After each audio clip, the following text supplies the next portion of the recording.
Imagine being strapped to a cold execution bed, the lights above you glaring, your final breaths echoing in silence.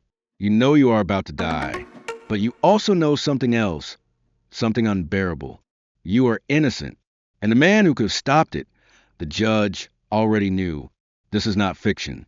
This is the haunting story of an innocent man executed, betrayed not only by a broken system, but by the very person sworn to uphold justice. He wasn't a monster. He wasn't a killer.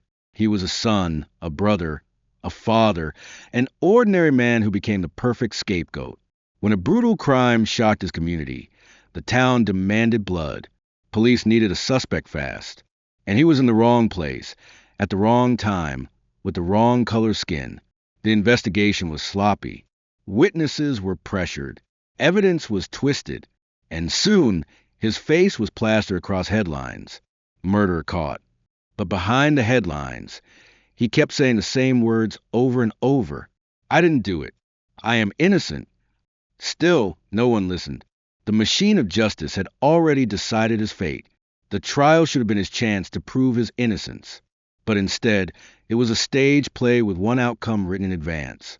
There was evidence, crucial evidence, that could have cleared him. Witnesses who could confirm he wasn't at the scene. Documents that cast doubt on the state's version of events. But the judge, the very person who controlled the courtroom, blocked it all. Key testimony was suppressed. Vital documents were never shown. The jury never heard the truth. As the gavel struck, sealing his fate, the man looked at the judge, and he saw something chilling in his eyes. Not doubt, not uncertainty, but knowledge. The judge knew. Years later, the secret came out. Buried in files, hidden from public view, was the proof. The judge had been aware of evidence that pointed to the man's innocence, but instead of allowing it, he chose silence. Why?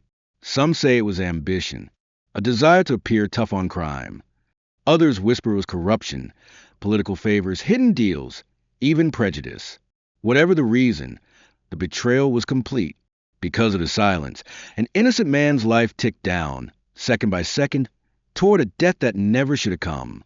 On his final night, the man wrote a letter. His words were simple, heartbreaking. One day, the truth will come out. I am innocent. Remember me. The next morning, guards led him down a narrow corridor to the execution chamber.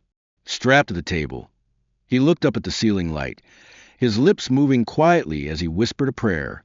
His last words were the same he had spoken for years. I am innocent. And then silence. The machine of justice claimed another victim. Years later, investigators uncovered the truth.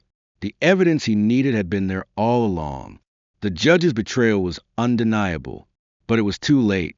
His family stood in tears as headlines finally admitted the mistake. Executed man was innocent. But apologies do not bring back a life. They do not heal the scars of a family left behind. And they do not erase a system that allows such tragedies to happen again and again. So I ask you this. If even one innocent life can be taken by the state, should the death penalty still exist?